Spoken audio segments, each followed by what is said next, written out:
loves, it's Roxy, and I genuinely cannot believe what has happened in the past 48 hours in Hollywood, because it has been chaos, and I have been sitting here waiting to tell someone about all of it. So get comfortable, get your drink, because today we have 5 stories, and every single one of them made me stop what I was doing and stare at the ceiling for a moment. Welcome to DCRoxie. I'm Roxy. Let's go. Right, first up, mice, and I cannot stress enough how much I need you to be sitting down for this one. Chris Brown has a doctorate. Dr. Chris Brown. I'll give you a moment.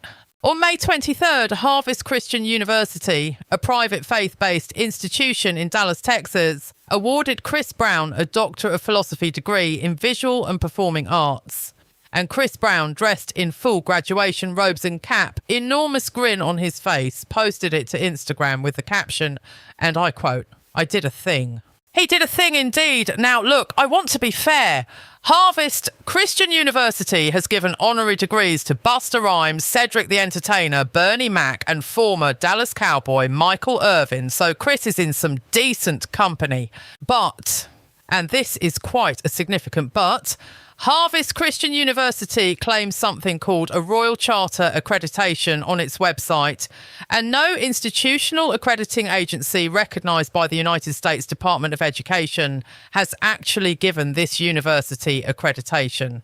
So what we have is a non-accredited faith-based university in Dallas giving Chris Brown a doctorate. And Chris Brown posing in graduation robes, looking absolutely thrilled about it. The internet, as you can imagine, had thoughts. Now, to his credit, Chris has had a genuinely big year. His new album, Brown, debuted at number 7 on the Billboard 200. He's got a stadium tour coming up with Usher, multiple Grammy nominations. The man is commercially very successful. But a doctorate. Dr. Chris Brown, I genuinely don't know what to do with this information, and yet here we are. Story 2. And this one involves Taylor Swift. So buckle up, because the Swifties are already typing. Lizzo is being accused of talking badly about Taylor Swift, and Lizzo is not having it. Here's what happened. Someone on social media posted a comparison of streaming numbers. Taylor Swift's latest album at over 4 million streams versus Lizzo's recent mixtape at 683,000. And then someone jumped into Lizzo's mentions claiming that all the supposed smack talk Lizzo had done about Taylor had finally caught up with her. Lizzo, who had simply reshared the original post asking what it meant, clocked this immediately and responded with the energy of someone who has genuinely had enough. She wrote, and I love this, "First of all, I have never talked shit about Taylor Swift. Also, while we're on the subject, I have never talked shit about any artist. Just because I mention an artist by name does not mean I'm talking shit. Grow the fuck up, please." And you know what? Fair enough, Lizzo. Absolutely fair enough. The internet does this constantly, takes a number, takes a name, creates a feud that does not exist, and then acts outraged about it. Lizzo shared a post asking an innocent question and somehow ended up being accused of a Taylor Swift vendetta. This is why some celebrities refuse to be online, and honestly, can you blame them? Story 3, Taylor Swift and Travis Kelce, because there is always a Taylor Swift and Travis Kelce story. They were spotted courtside at the Cleveland Cavaliers versus New York Knicks game on May 23rd, kissing openly in front of everyone, as they do. But here is the actually interesting part of the Taylor and Travis story this week. Reports are circulating, and neither Taylor nor Travis has confirmed any of this. Let's be very clear that the wedding is happening on June 13th at the Ocean House Resort in Rhode Island's Watch Hill. June 13th. Which, as any Swiftie will immediately tell you, is a very significant date in Taylor's personal numerology. And if that wasn't enough, reports are also claiming that Blake Lively and Ryan Reynolds have been quietly removed from the guest list. Because Taylor, according to sources, wants absolutely zero drama at her wedding. And given that Blake is currently in the middle of one of the messiest celebrity lawsuits in recent memory, the decision was apparently made to keep things clean. Taylor wants zero drama.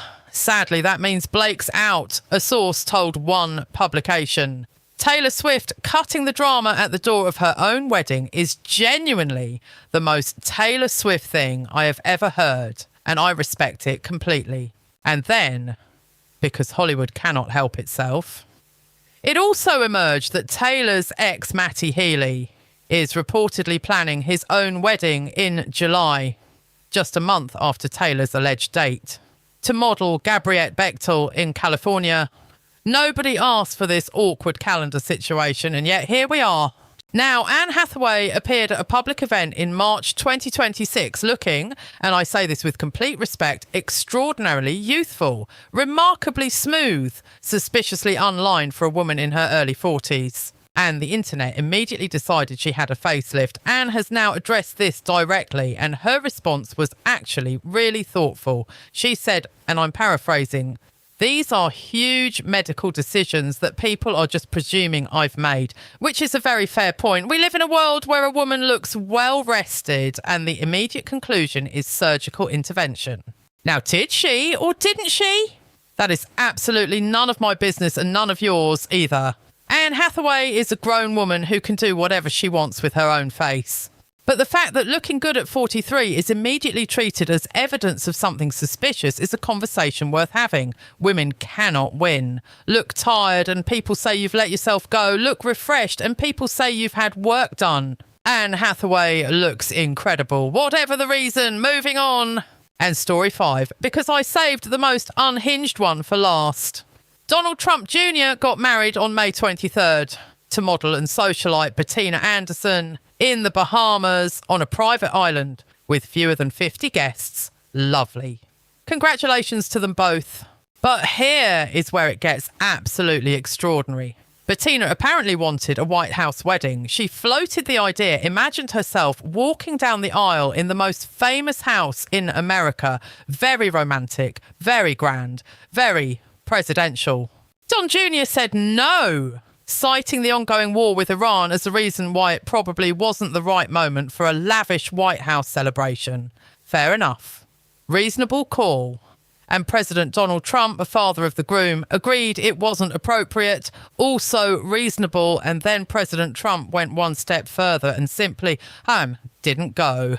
He said the date was not good timing for me, citing presidential duties, citing the Iran situation, citing whatever needed to be cited to explain why the President of the United States did not attend his own eldest son's wedding. Ivanka went, Eric went, Tiffany went. The siblings all made it to the Bahamas. Dad stayed home.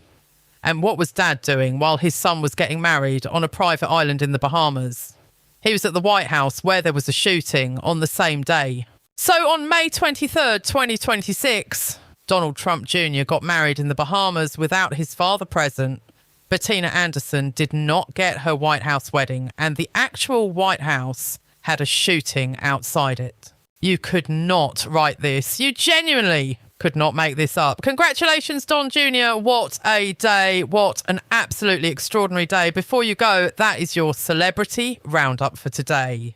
Dr. Chris Brown collecting his doctorate from a non-accredited university while wearing robes and grinning.